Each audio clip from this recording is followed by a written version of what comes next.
किसान भाइयों और बहनों नमस्कार। कृषि दर्शन कार्यक्रम में आप सभी का बहुत बहुत स्वागत है। किसान भाइयों और बहनों, ग्राम पंचायत थानों के कुठार गांव में जलागम द्वारा जल संरक्षण परियोजना चलाई जा रही है। इस परियोजना के अंतर्गत कुठार गांव की लगभग 150 बीघा असिंचित ज़मीन को सौर ऊर्जा से चलने वाली मोटर की मदद से स्रोत के पानी से सिंचित किया जा रहा है।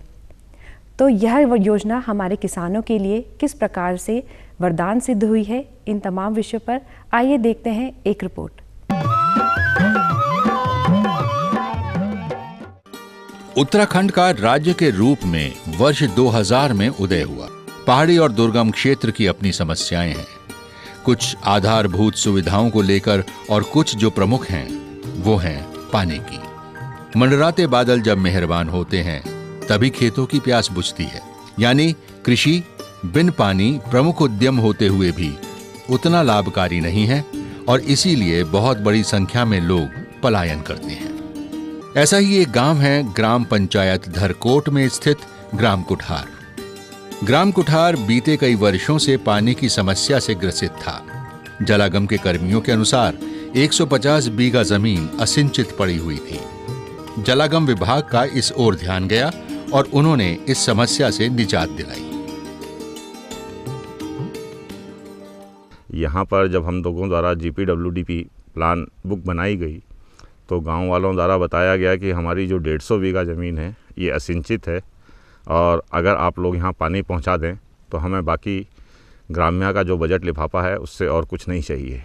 गांव कुठार का जल स्रोत गांव से बहुत नीचे एक खाने में स्थित था और गांवों पर खोज की गई ऐसी तकनीक की जो पहले जल को ऊपर लाए और फिर एक टैंक में इकट्ठा करके पाइप के जरिए हर खेत और हर घर तक पहुंचे। जलागम विभाग ने इस दिशा में एक नया प्रयोग किया जो कि सोलर सिस्टम पर आधारित था।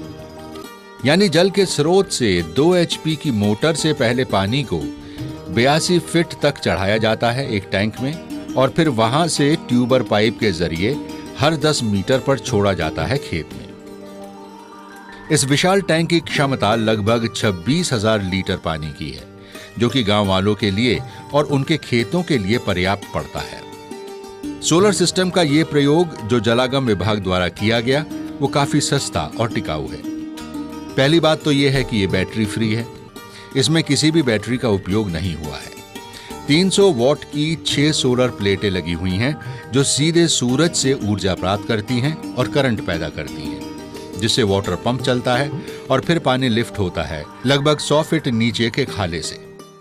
जितना भी पैनल है टोटल हमने यहाँ पे 300 वाट के 6 पैनल यूज किए हैं। हर पैनल की कैपेसिटी 300 वाट है।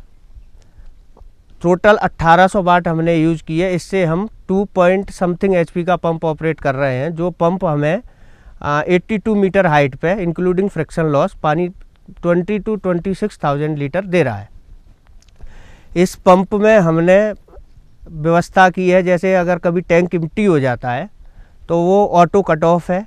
सर्रे करंट अगर एक निश्चित वोल्ट से कम हो जाए या ज़्यादा हो जाए, कम हो जाता है तो उस पर भी ये ऑटो कट ऑफ हो जाता है। और इलेक्ट्रिकल अरेस्टर दिया है और सारे सेंसर हमने इसमें प्रोवाइड किए। ग्राम्य योजना के अंतर्गत इस तकनीक को यहां पर लगाया गया। पैनल की जहां 15 साल की गारंटी है वहीं पंप की 2 साल की है, इसलिए रख रखाव पर ज्यादा खर्चा नहीं होता। पहले यहाँ जो था पानी की बड़ी दिक्कत थी। आज जो हम ये हरियाली देख रहे हैं इस जलागम के द्वारा जो हमारी योजना चलाई गई है उसके कारण हरी भरी दिखाई दे रही है। इस योजना के चलने से जो है हमारे इस राजस्व ग्राम कुठार में आर्थिक स्थिति में सुधार होगा। कुठार गांव के किसानों की आंखें जो हमेशा आसमान की तरफ ताकती थीं, अब खुशी और संतुष्टि से चमक रही हैं। गांव की महिलाएं जिनका ज्यादातर समय पानी ढोने में ही निकल जाता था, अब इस अतिरिक्त परिश्रम से बच गई हैं और इस समय को रचनात्मक कार्यों में लगा रही हैं। यहाँ हमें पानी की इतनी अच्छी सुविधा हो गई है, हमारा जो समय बच रहा है। जलागम वाले सिलाई सिखाने के लिए बोल रहे हैं, तो यहाँ की कई महिलाएं हैं जो सीखने के लिए बोल रहे हैं। अंजू गौड़ी जो ग्राम्य योजना फेज 2 की फैसिलिटेटर हैं, उन्होंने गांव की स्थिति पर अपने विचार कुछ यूं प्रकट किए। ये टैंक की मरम्मत के लिए हमने एक उपभोक्ता समूह बनाया है। उपभोक्ता समूह में पूरे जो भी परिवार इसको यूज़ करेगा, टैंक के पानी को, सबका बनाया हुआ है। ये प्रति घंटा 20 रुपये के हिसाब से अपना खाता खुल के उसमें जमा करेंगे, ताकि टूट फूट होने पर उसी पैसों से वो उसकी मरम्मत कर सकें। इसमें कोई दो राय नहीं कि गांव में अब प्रगति ने आहट दी है। चारों तरफ हरित क्रांति की मनमोहक सुगंध से कुठार महक रहा है। ग्रामीणों के प्रयास और जलागम की सहायता ने खुशहाली की नई इबारत लिखी है गांव कुठार में।